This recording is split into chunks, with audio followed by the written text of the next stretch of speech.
حضرت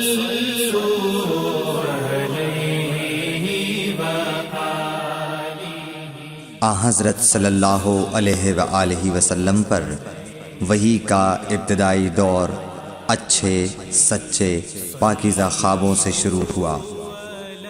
آپ خواب میں جو کچھ دیکھتے وہ صبح کی روشنی کی طرح صحیح اور سچا ثابت ہوتا۔ پھر من جانب قدرت آپ تنہائی پسند ہو گئے اور آپ نے غار حرا میں خلوت نشینی اختیار فرمائی اور کئی دن اور رات وہاں مسلسل عبادت اور یاد الہی و ذکر میں مشغول رہنے لگے۔ جب تک گھر آنے کو دل نہ چاہتا توشہ ہمراہ لیے ہوئے وہاں رہتے۔ توشہ ختم ہونے پر ہی اہلیہ محترمہ حضرت خدیجہ رضی اللہ تعالی عنہا کے پاس تشریف لاتے اور کچھ توشہ ہمراہ لے کر پھر وہاں جا کر خلوت گزین ہو جاتے۔ یہی طریقہ جاری رہا یہاں تک کہ آپ پر حق منکشف ہو گیا اور آپ غار حرا ہی میں قیام پذیر تھے کہ اچانک حضرت جبرائیل علیہ السلام آپ کے پاس حاضر ہوئے اور کہنے لگے کہ اے محمد پڑھو۔ آپ فرماتے ہیں کہ میں نے کہا کہ میں پڑھنا نہیں جانتا۔ آپ صلی اللہ علیہ وسلم فرماتے ہیں کہ فرشتے نے مجھے پکڑ کر اتنے زور سے بھینچا کہ میری طاقت جواب دے گئی۔ پھر مجھے چھوڑ کر کہا پڑھو۔ میں نے پھر وہی جواب دیا کہ میں پڑھا ہوا نہیں ہوں۔ اس فرشتے نے مجھ کو نہایت ہی زور سے بھینچا کہ مجھ کو سخت تکلیف محسوس ہوئی۔ پھر اس نے کہا کہ پڑھ۔ میں نے کہا میں پڑھا ہوا نہیں ہوں۔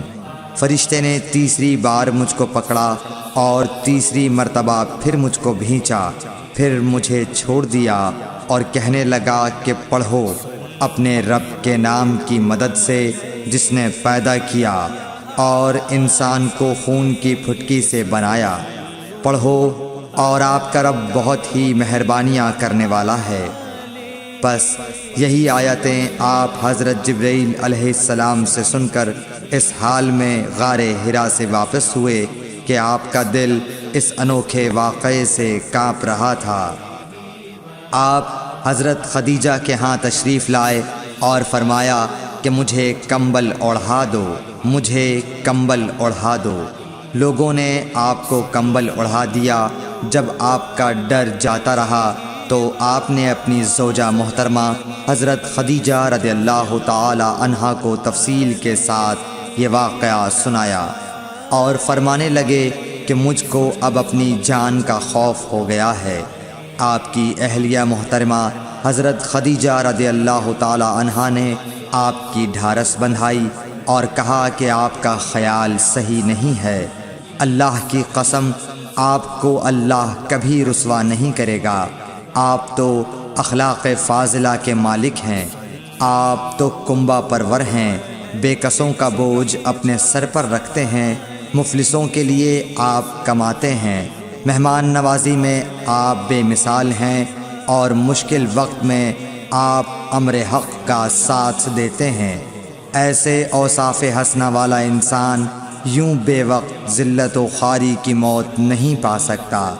پھر مزید تسلی کے لیے حضرت خدیجہ رضی اللہ تعالی عنہا آپ کو ورقہ بن نوفل کے پاس لے گئیں جو ان کے چچا زاد بھائی تھے اور زمانہ جاہلیت میں نصرانی مذہب اختیار کر چکے تھے اور عبرانی زبان کے کاتب تھے۔ چنانچہ انجیل کو بھی حسب منشائے خداوندی عبرانی زبان میں لکھا کرتے تھے۔ انجیل سریانی زبان میں نازل ہوئی تھی، پھر اس کا ترجمہ عبرانی زبان میں ہوا۔ ورقہ اسی کو لکھتے تھے۔ وہ بہت بوڑھے ہو گئے تھے، یہاں تک کہ ان کی بینائی بھی رخصت ہو چکی تھی۔ حضرت خدیجہ رضی اللہ تعالی عنہا نے ان کے سامنے آپ کے حالات بیان کیے اور کہا کہ اے چچا زاد بھائی، اپنے بھتیجے محمد صلی اللہ علیہ وسلم کی زبانی ذرا ان کی کیفیت سن لیجئے۔ وہ بولے کہ بھتیجے آپ نے جو کچھ دیکھا ہے اس کی تفصیل سناؤ۔ چنانچہ آپ صلی اللہ علیہ وآلہ وسلم نے از اول تا آخر پورا واقعہ سنایا، جسے سن کر ورقہ بے اختیار ہو کر بول اٹھے کہ یہ تو وہی ناموس معزز رازدان فرشتہ ہے جسے اللہ نے حضرت موسیٰ علیہ السلام پر وحی دے کر بھیجا تھا۔ کاش میں آپ کے اس عہد نبوت کے شروع ہونے پر جواں عمر ہوتا، کاش میں اس وقت تک زندہ رہتا جب کہ آپ کی قوم آپ کو اس شہر سے نکال دے گی۔ رسول کریم صلی اللہ علیہ وآلہ وسلم نے یہ سن کر تعجب سے پوچھا کہ کیا وہ لوگ مجھ کو نکال دیں گے، حالانکہ میں تو ان میں صادق و امین و مقبول ہوں۔ ورقہ بولا، ہاں یہ سب کچھ سچ ہے، مگر جو شخص بھی آپ کی طرح امر حق لے کر آیا لوگ اس کے دشمن ہی ہو گئے ہیں۔ اگر مجھے آپ کی نبوت کا وہ زمانہ مل جائے تو میں آپ کی پوری مدد کروں گا، مگر ورقہ کچھ دنوں کے بعد انتقال کر گئے، پھر کچھ عرصے تک وحی کی آمد موقوف رہی۔ صحیح بخاری حدیث نمبر 3۔